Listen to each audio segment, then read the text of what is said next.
verdades en lo revelable. La revelación se torna necesaria no a fines del saber filosófico, sino para la salvación. Dante, Santo Tomás distingue...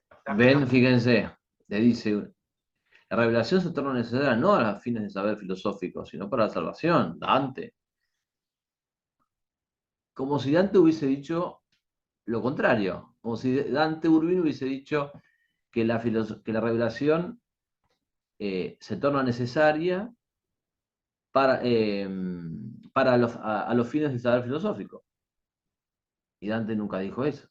Van a ver que ese recurso es constante. Filosofía en sí misma, de la filosofía como auxilio para la fe, porque la filosofía tiene una doble vocación que la recupera Juan Pablo II en Fides Serratio 8, cuando dice que la filosofía tiene una misión sapiencial y una misión luminal.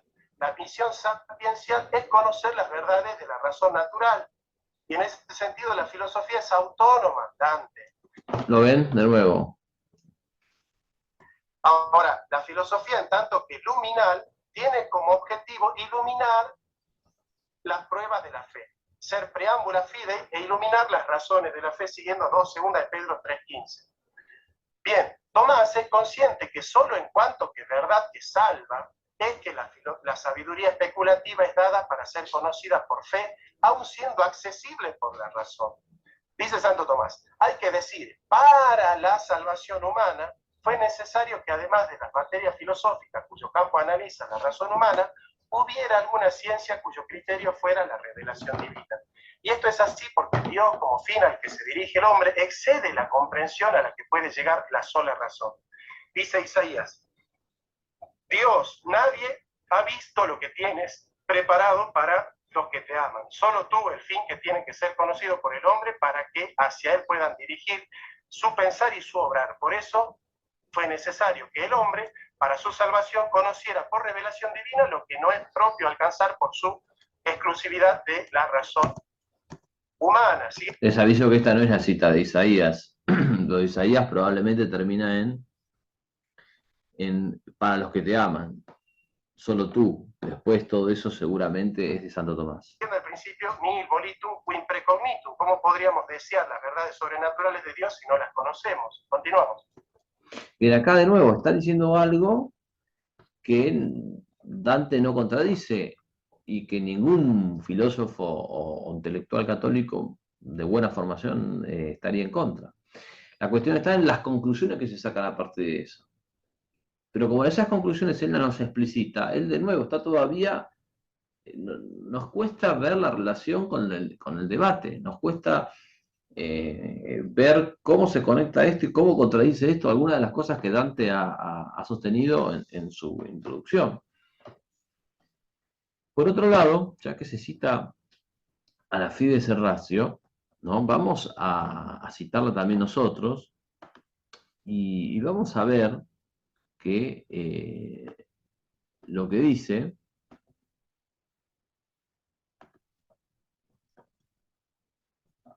me parece que puede adaptarse o puede terminar siendo un poco contraproducente, o por lo menos contradictorio con lo que dice el propio Jonathan Ramos.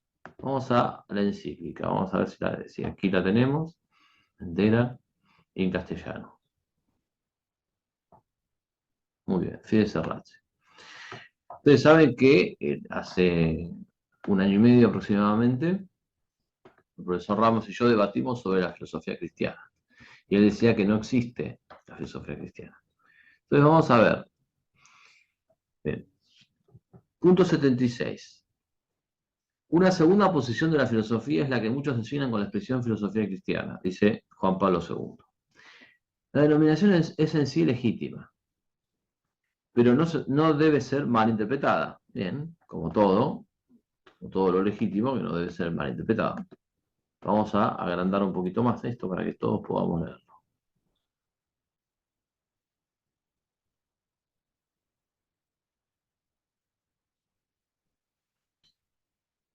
Con ella, o sea, con la denominación, no se pretende aludir a una filosofía oficial de la Iglesia, puesto que la fe como tal no es una filosofía. Con este apelativo se quiere indicar más bien un modo de filosofar cristiano, una especulación filosófica concebida en unión vital con la fe. No se hace referencia simplemente, pues, a una filosofía hecha por filósofos cristianos. Buenos días. Vamos con la tercera parte de comentarios al debate entre Jonathan Carlos Ramos y Dan Turbina sobre las relaciones entre la fe y la filosofía, que en su investigación no han querido contradecir su fe. Hablando de filosofía cristiana, se pretende abarcar todos los progresos importantes del pensamiento filosófico que no se hubieran realizado sin la aportación directa o indirecta de la fe cristiana. Entonces acá tenemos el término 3 veces en la pantalla. 1, 2, 3. Vamos a ver 4 veces, ¿sí? Vamos a ver filosofar cristiano. Aparece 5 veces, ¿sí? Entonces, tenemos que la expresión aparece por lo menos de alguna manera unas 5 veces. Esto es importante porque después, digamos, si Ramos cita a la Fides Ratio, que me parece bien que la cite, él puede decir, bueno, yo la cito en este sentido y no en otro, bueno, pero debería aclararlo. Bien, porque si no, un observador, digamos, que no conoce el tema, podría pensar que Juan Pablo II valida en toda su expresión, en todos sus contenidos, la postura de Ramos. Y ya estamos viendo que Juan Pablo II sí reconocía la filosofía cristiana.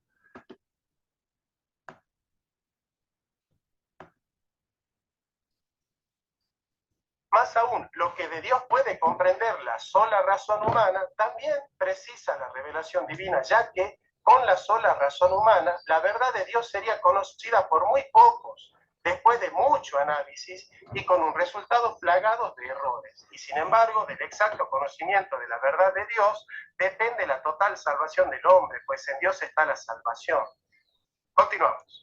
Nadie niega esto, está citando a Santo Tomás, pero de nuevo no vemos la relación con los puntos de debate, porque para decir esto no sé qué estamos discutiendo. O sea, no era necesario todo un debate para decir esto. Además, cuando se lee, la idea es también que uno pueda agregar, decir, bueno, yo leo esto, o leo una parte y luego agrego verbalmente cosas que no están dichas ahí. Y por ahora no veo que se esté agregando demasiado, se está parafraseando el PowerPoint, pero nos está mostrando cómo esto, o cómo alguna de estas frases beneficia a Ramos y refutaría a Dante. Esa es suma teológica. La filosofía puede entenderse dentro de una doble perspectiva, Dante. La filosofía en sí misma. De nuevo, le dice, se puede entender de dos maneras, Dante. Entonces parece que, Dante dice lo contrario, dice que no se puede entender de dos maneras. Que es autónoma en cuanto a su objeto formal quod, y la filosofía dentro de la religión cristiana, que es anchi la teología. La teología también puede entenderse como, primero, teología en los límites de la mera razón, si queremos utilizar el lenguaje de Kant, y teología de la sagrada revelación. Sin embargo, el objeto formal de la teología natural y el de la filosofía es el mismo, la demostración. Por esta razón, Santo Tomás escribe sus primeros 3 libros de la Suma contra los Gentiles en estricto orden formal filosófico. No por nada, la Suma contra los Gentiles se llama la Suma filosófica, porque pasa demostrando cada aspecto de su argumentación. Continuamos. Es cierto, pero que la Suma contra Gentiles demuestre cada paso no significa que no acepte otro tipo de razones probabilísticas por aproximación o razones no demostrativas. Significa que Santo Tomás dice, yo decido mostrar estas verdades a partir de estas razones.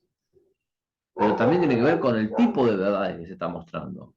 O sea, que Santo Tomás haya decidido mostrar las verdades de la razón, que son los presupuestos básicos de la fe cristiana, de manera demostrativa, eso no significa que Santo Tomás esté diciendo, en la filosofía no pueden meter nada que no sea demostrativo. ¿Por qué? Porque también hay que leerlo con la cuestión que dice Aristóteles. No es posible demostrar todo en ningún tipo de campo, porque habría que caminar hasta el infinito. Entonces, no tiene una cosa en relación con la otra. Vamos a la suma contra gentiles, que es la que está hablando el profesor Jonathan Ramos. Libro 1, Dios, su existencia y su naturaleza. ¿Sí? Evidentemente, acá implica el deber del sabio, ¿se acuerdan? Enseñar la verdad y combatir el error. Bien. Si hay un modo posible de manifestar la verdad divina, se propone convenientemente a los hombres para hacer creer la verdad divina accesible a la razón natural. ¿Sí? Ven que incluso, aun cuando Santo Tomás es una suma dirigida a los gentiles, hay reflexiones sobre la verdad divina. Lo dice acá. Fíjense. Dice, propónese convenientemente a los hombres para hacer creída la verdad divina. O sea, es un manual para que los misioneros vayan y evangelicen al Islam, pero también es un manual donde los misioneros tienen que saber cosas sobre la verdad divina. No es un manual repleto de razones demostrativas y sin ningún presupuesto. Entonces aquí hay un montón de razones para probar que Dios existe. Llegar al conocimiento de Dios hay que usar la vía de la remoción, Dios es eterno, etcétera, ¿no? Dios no es un cuerpo. Todo esto es puramente filosófico. Perfecto. Dios es la bondad misma, Dios es bueno, Dios es la verdad, Dios quiere, Dios no conoce el mal. Perfecto. ¿Bien? Dios es libre, Dios es viviente, Dios es su bienaventuranza, Dios es amor. Perfecto. Ahora, una cosa es que Santo Tomás elija estas razones demostrativas para sostener estas verdades. Otra cosa es que él diga no se puede hacer nada que no sea demostración. Son dos cosas completamente distintas. Volvemos.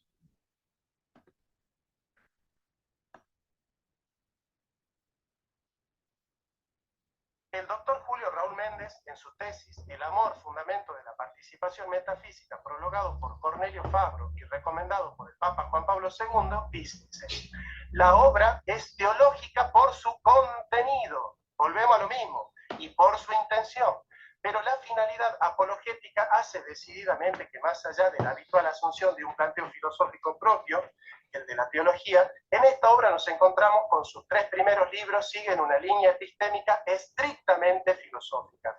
En efecto, porque los gentiles no aceptan la revelación, el diálogo con ellos debe situarse a nivel filosófico.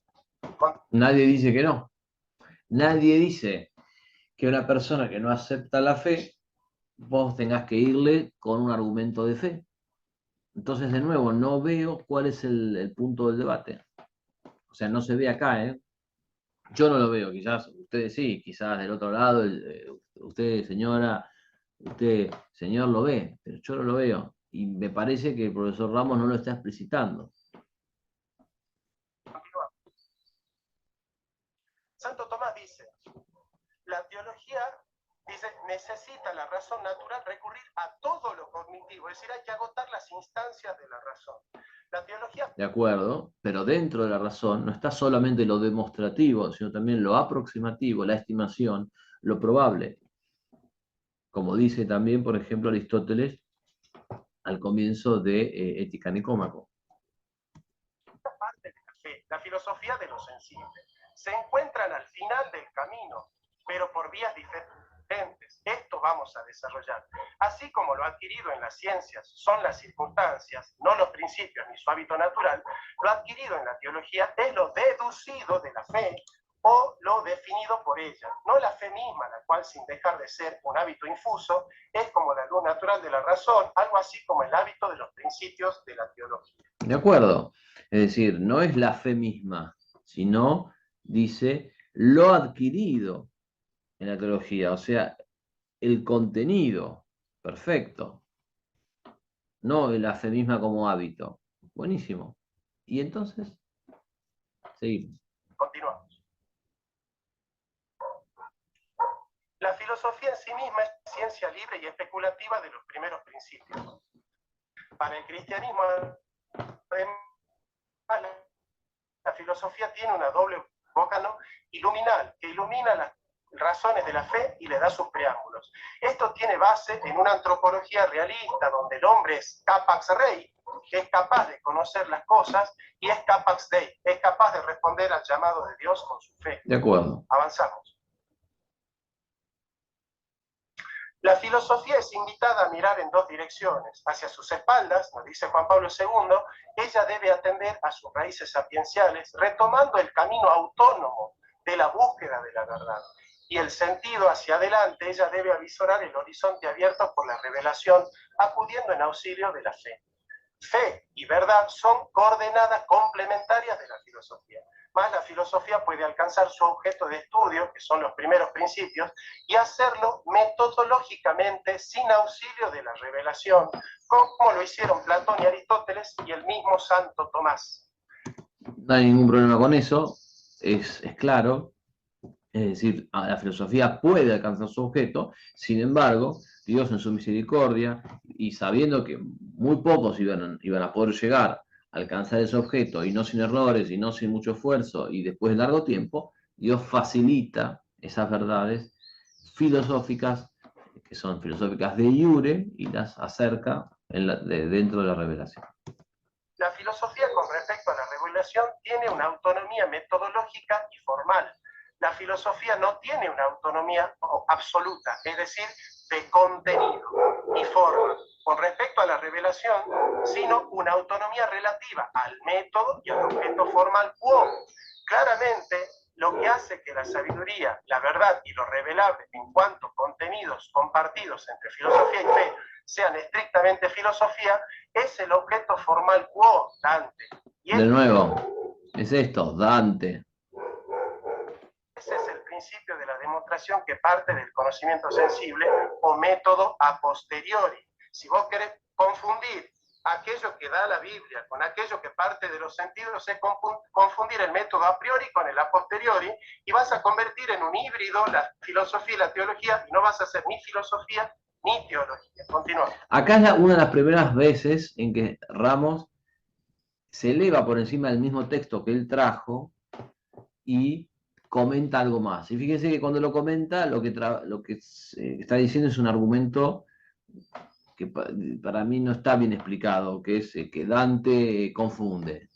Pero vos confundís, vas a hacer esto. Y bueno, está bien. Pero ¿cómo confundo? Te tenés que explicar eso, porque si no, para eso estamos acá. Además hay un gran desgaste en el hecho de explicar las cosas, y hay un menor desgaste en el hecho de leerlas. Esto básicamente está leyéndolo todo. Hay muy poco comentario más allá del texto. Antes de explicar la relativa autonomía de la filosofía, pretendemos responder al porqué de esta autonomía. Santo Tomás pretende buscar un terreno en común en el capítulo 9 de la Suma contra los Gentiles, diciendo: los maometanos y paganos no convienen con nosotros admitir autoridad de parte de la Sagrada Escritura por la que pudieran ser convencidos. Así como contra los judíos podemos disputar sobre el Antiguo Testamento y contra los herejes por el Nuevo Testamento, mas estos no admiten ninguno de los dos, por lo tanto, hemos de recurrir a la razón natural solamente, que todos se ven obligados a aceptar. Claro, y dentro de la razón natural están las razones probables, aproximación, estimación, y no solamente la razón demostrativa. ¿Cómo vos vas a argumentar a base de la Escritura a gente que no acepta la autoridad de la Escritura? Santo Tomás lo dice clarísimo. Claro, Santo Tomás lo dice clarísimo, pero Dante jamás ha dicho semejante tontería. ¿Ven? Que aquí, de nuevo, un observador poco avisado, digamos, al que pues, que no conoce los antecedentes, entra en este debate y dice: ¡ay, Dante! ¡Qué corto, qué tosco, qué torpe! ¿Cómo vas a citar la Biblia a alguien que no acepta la Biblia? ¿No? Una pena este recurso. Es por eso que los primeros 3 libros de la Suma contra los Gentiles son estrictamente filosóficos, ¿sí? Bien, quiero mostrarles de nuevo esto, porque él acá dice: son estrictamente filosóficos. Bueno, en un sentido sí, en un sentido no. Como yo ya les dije, les mostré, fíjense, vamos a ver los primeros 3 libros, ¿no? Estamos en libro 1. Bien, ya les mostré que este tiene algunas cuestiones de filosofía, tiene muchas, pero también tiene algunas cuestiones introductorias de teología, ¿sí? Aquí les mostré, si hay un modo posible de manifestar la verdad divina. Es el capítulo 3 del libro 1. Bien, y acá habla de la verdad divina, entonces,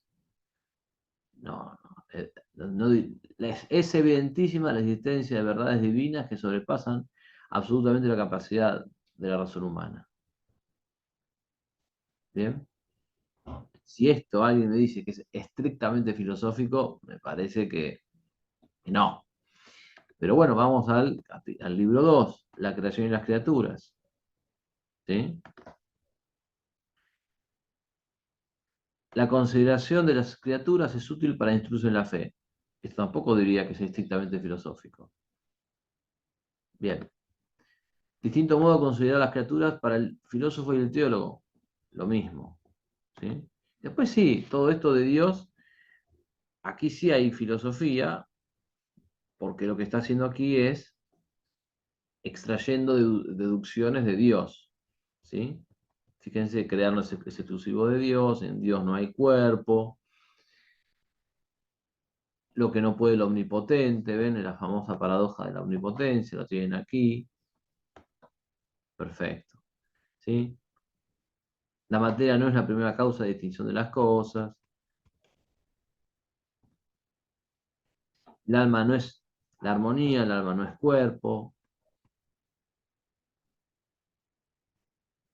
El alma humana no se corrompe al corromperse el cuerpo. ¿Ven? Es verdad, hay muchísima filosofía, es interesantísimo. Pero eso no significa que no haya algún elemento de teología, y lo hemos visto. Vamos al capítulo 3, al libro 3. ¿Sí? Dios, fin último y gobernador supremo. Todo gente obra por su fin. El mal no tiene esencia alguna. El mal se funda en el bien. El sumo mal no existe. ¿Ven? Acá, por ejemplo, no veo que haya algo de teología revelada, ¿sí? De teología natural.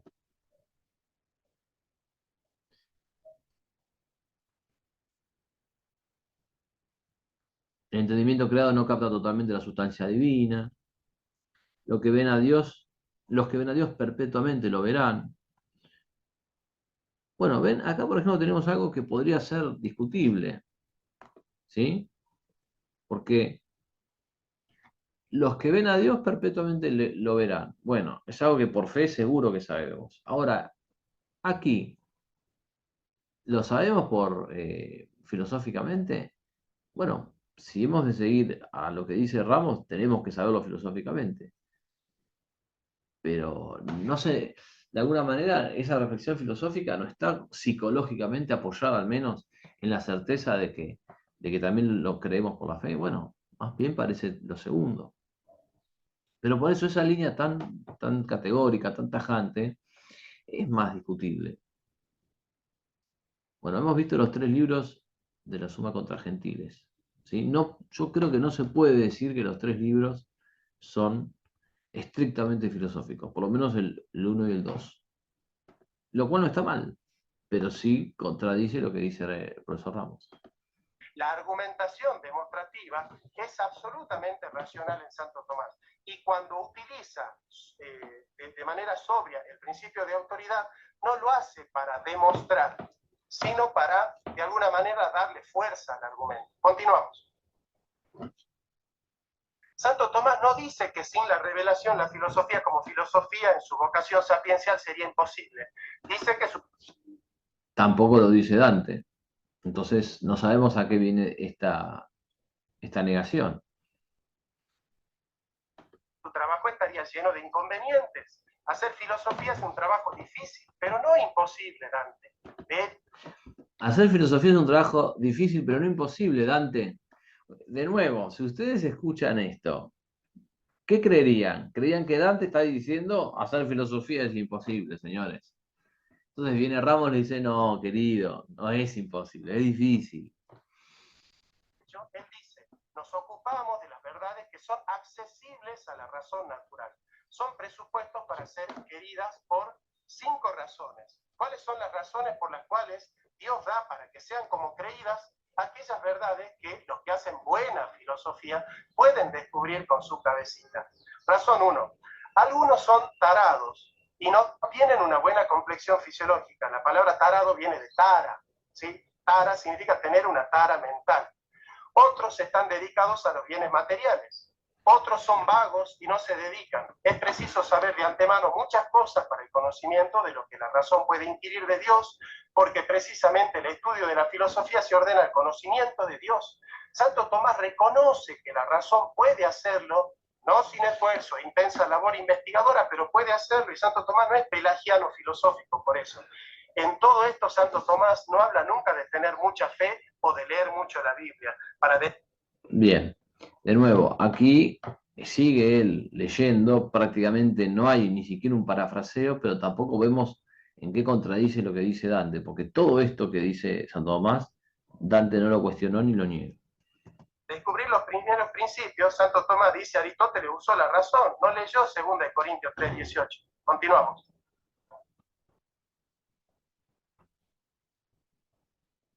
Otros tienen muchas dificultades y Dante acaba de pedir tiempo y bueno, ¿no? El moderador no se dio cuenta. les toma demasiado tiempo. El segundo inconveniente es que los que llegan a hallarlo de dicha verdad lo hacen con dificultad y después de mucho tiempo, ya que por su misma profundidad el entendimiento humano no es idóneo para aceptarla racionalmente, sino después de largo ejercicio o bien por mucho que se requiere saber de antemano. Aquí este es un largo ejercicio, realmente, escuchar todo esto que él está diciendo, porque, a ver, es interesantísimo, pero no vemos que él explique cómo esto se conecta con el debate y realmente es un poco denso escucharlo, que lee y que no proyecta algo sobre el tema del debate. Pero bueno, sigamos. El tercer inconveniente es que más de las veces la verdad se mezcla con el error. Por eso es necesario al final del camino de la filosofía integrar esa verdad con la verdad de la fe, usando la revelación como regla negativa. Me gustaría que me expliques qué es la regla negativa. Usando la revelación como regla negativa, lo dice Santo Tomás. Él le dice, me gustaría que me expliques. Bueno, pero también podría preguntárselo a Santo Tomás, no solamente a Dante, sino que se lo pregunta a Santo Tomás. Porque utilizás la fe como regla negativa de la filosofía, pero después la querés subordinar en contenido a la teología. Eso es totalmente contradictorio. Subordinarla en contenido a la teología, a la filosofía y en su objeto formal, no es para nada utilizarla como regla negativa, salvo que no entiendas lo que es una regla negativa. La fe como regla negativa es tan simple como esto.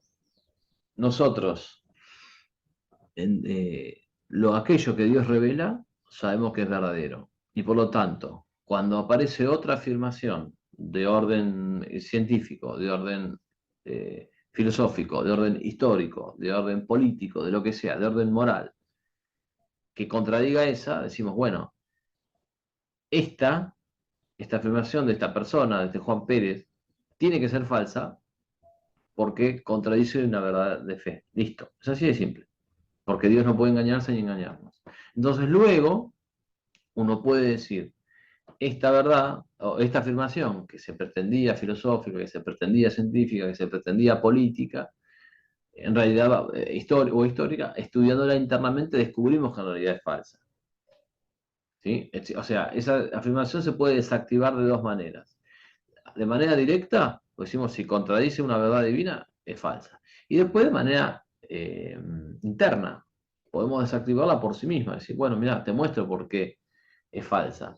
A la luz de la ciencia, a la luz de la filosofía, a la luz de la historia, etc. ¿Sí? Eso es revelación como regla negativa. ¿Cómo podría la filosofía corregir una interpretación errónea de la fe si lo que la filosofía ha conquistado viene de la fe? ¿Cómo podría la filosofía corregir una interpretación errónea de la fe? Bueno, la corrige de manera metodológica, porque nada impide que la filosofía esté subordinada a la fe en un sentido y que metodológicamente en otro sentido pueda ser útil para el teólogo. Subsumir la filosofía de la fe, quedaría la filosofía perdiendo su carácter de regla negativa. Continuamos. La filosofía no pierde su carácter de regla negativa, porque la filosofía no es regla negativa. La revelación es regla negativa, o la fe, o la teología, pero no la filosofía. Fíjense que acá abajo dice, la filosofía quedaría, o que la filosofía perdería su carácter de regla negativa. No, no lo perdería porque nunca lo tuvo. Juan Pablo II dice, y con esto termino, la Iglesia no propone una filosofía propia ni canoniza una filosofía en particular con menoscabo de otras. El motivo profundo de esta cautela está en el hecho de que la filosofía, incluso cuando se relaciona con la teología, debe proceder según sus propios métodos y sus reglas. De otro modo, no habría garantías de que permanezca orientada hacia la verdad, teniendo a ella con un procedimiento racionalmente controlable. De poca ayuda sería una filosofía que no procediese a la luz de la razón natural según sus principios y sus métodos específicos. En el fondo, la raíz de la autonomía de la que goza la filosofía radica en el hecho de que la razón está por naturaleza orientada a la verdad y cuenta en sí misma con los medios necesarios para alcanzarla. Una filosofía consciente de este estatuto constitutivo suyo respeta necesariamente también las exigencias, evidencias propias de la verdad revelada como... Bien, hemos buscado, fíjense, dice... Regla negativa. Terminamos con... Motivo 54. La Iglesia no propone una filosofía propia ni canoniza una filosofía en particular con menosprecio de otras. Bueno, vamos a buscar el punto 54, porque parece que está citado aquí. Vamos a buscar. Punto 54. También en nuestro siglo, el magisterio ha vuelto sobre el tema en varias ocasiones llamado atención a la tentación racionalista, ¿no? Se le pega al marxismo, al inmanentismo, perfecto, ¿bien?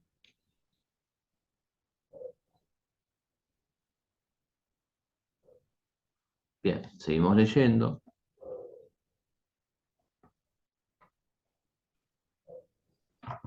Bien, miren. Todavía estamos buscando la frase, ¿eh? Estamos buscando la frase.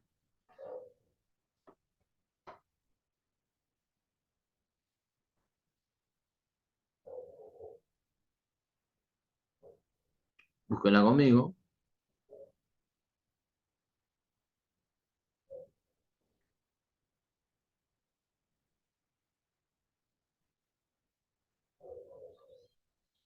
Bien.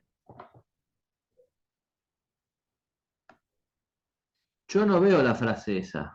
Esta frase,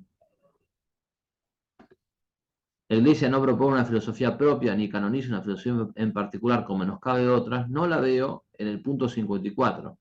Yo no digo que no esté en la encíclica, digo, no la veo, pero sí veo que en el punto 54 dice esto. En el pasado, el magisterio ha ejercido repetidamente y bajo diversas modalidades el discernimiento en materia filosófica. Todo lo que mis venerados predecesores han enseñado es una preciosa contribución que no se puede olvidar. ¿Sí? Acá tenemos también, por ejemplo, un uso de la regla de la revelación cristiana como regla negativa. Fíjense, dice, la Congregación para la Doctrina de la Fe, en cumplimiento de su específica tarea al servicio del Magisterio Universal del Romano Pontífice, ha debido intervenir, dice Juan Pablo II, para señalar el peligro que comporta asumir acríticamente, por parte de algunos teólogos de la liberación, tesis y metodologías derivadas del marxismo. Es decir, se sabe que si el marxismo es incompatible con la fe, asumir tesis y metodologías del marxismo puede llevar al error. Bueno, como de hecho ustedes saben que ha llevado a que muchas personas se involucren en la guerrilla marxista, el caso de Camilo Torres, la teología de liberación, y hoy llamada teología del pueblo, ¿no? Ahora, fíjense, en el punto 54 no vemos la cita que él dice, pero si vamos más abajo, en el punto 74 o 76, vemos la que yo les decía antes. La cita sobre la filosofía cristiana.